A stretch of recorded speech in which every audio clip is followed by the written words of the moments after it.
Hi, my name is Seoktae Kim from Naver Labs. This case study is a comparative experiment conducted to address the problems faced by robots when using elevators in the real world. Robots are no longer a distant future in our everyday lives.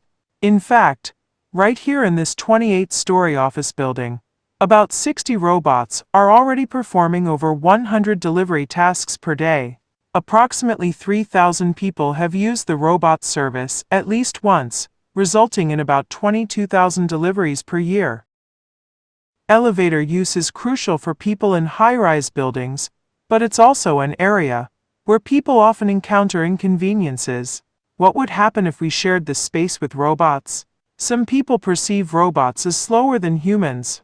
If their elevator doesn't arrive, they blame the delay on robots. Our ultimate goal is to ensure that people feel comfortable sharing elevators with robots and to enhance overall elevator satisfaction.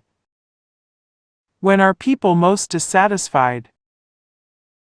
We first explored the factors affecting elevator satisfaction regardless of the presence of robots. In the elevator industry, waiting time, traveling time, and intermediate stops are considered key factors for improving elevator quality. Reducing all of these factors is their goal. People are more dissatisfied with waiting time and intermediate stops than with travel time. Therefore, people prefer to have a shorter waiting time even if the total travel time is the same. Psychologically, people perceive waiting time as much longer than actual time. This is because waiting time is considered unoccupied time and is often uncertain, which can lead to feelings of anxiety and frustration. In the field of HRI, you can find research on robot positions, robot behavior, and interaction methods with humans. However, we were unable to find any research related to time, despite the fact that time is the most important factor in elevator quality. So we wanted to check this out.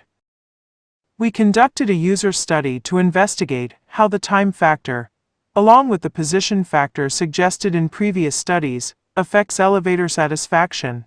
One reason for this comparison is that our experience with operating robots has shown that there is a trade-off between moving to a user-preferred position and minimizing travel time.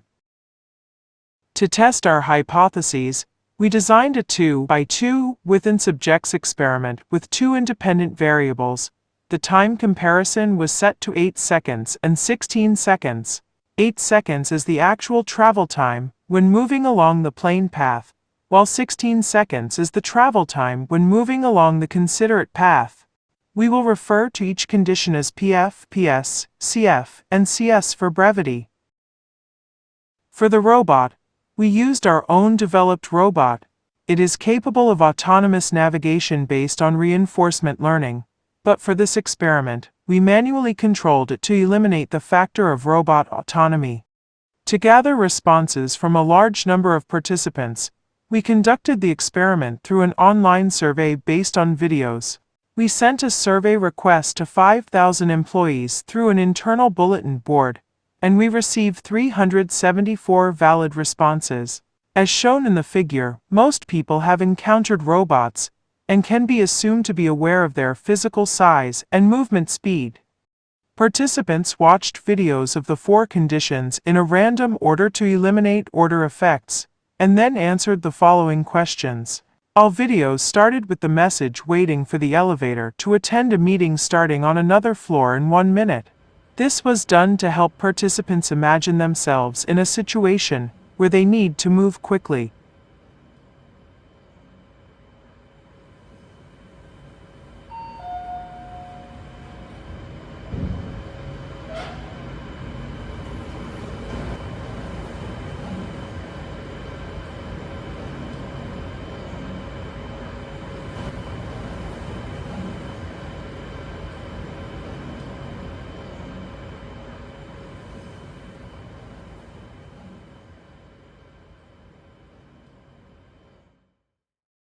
And the following questions for each video were presented like this.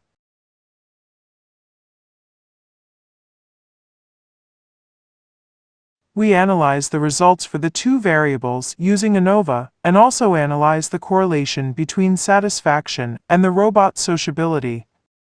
The ANOVA analysis results indicate a significant difference in elevator satisfaction between the fast and slow conditions, irrespective of position. Similarly, there was a significant difference between the plain and considerate conditions, regardless of time. These findings allow us to reject the null hypotheses and conclude that both time and path have an impact on satisfaction. In this experiment, we also evaluated the social perception of the robot. The measure we used was the roses developed by Disney Research. The 18 items presented here are grouped into 3 categories. While warmth and competence showed significant differences based on changes in speed and path, discomfort did not show any significant difference with respect to speed. Overall, discomfort levels were relatively low. The correlation analysis results for the 3 roses factors showed that competence had a high positive correlation with satisfaction.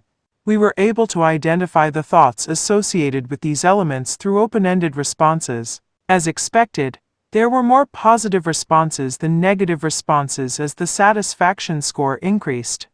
Our participants had some interesting opinions which I'd like to convey.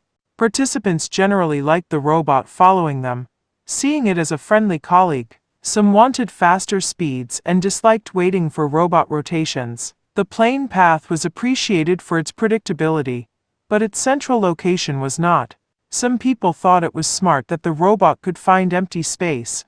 Others said it would take too long, and the robot shouldn't stand in the corner if it was going to be slow. We also surveyed the perceived speed of the robot. CS was perceived as the slowest of the 4 conditions. Although there was no significant difference, CS was perceived as slightly slower than PS, which had the same travel time. It seems that having more rotation points made CS feel slower. Our results suggest that people are most satisfied when the robot moves quickly to a considerate position. However, this was observed in an artificial experimental setting. In reality, it may be challenging for the robot to follow a considerate path at high speeds. Ultimately, we must weigh the trade-offs between PF and CS. There was no difference in satisfaction, only in warmth and perceived speed. People remember negative experiences more, so addressing slow speeds, a common complaint, is crucial. While time versus position is a complex issue, the considerate path might be impractical due to sensor blind spots and the high chance of boarding conflicts. People might already be standing at the robot's target location. In conclusion, we compared fast and considerate to improve elevator satisfaction, and we reached the conclusion that perceived competence has the most significant influence. Competence is related to both time and considerate manners. The robot should minimize the time it spends boarding, and should be aware of the surrounding situation, and act in a way that people prefer. Here are the key points for each boarding stage. People should board first, followed by the robot. The robot should quickly identify and move to the boarding position. The robot should not block the door, obstructing people's paths. Not mentioned here, but it is also important for the robot to quickly give up boarding when it is not possible. The robot should move quickly and safely along a simple path so that people can intuitively understand and predict its movements.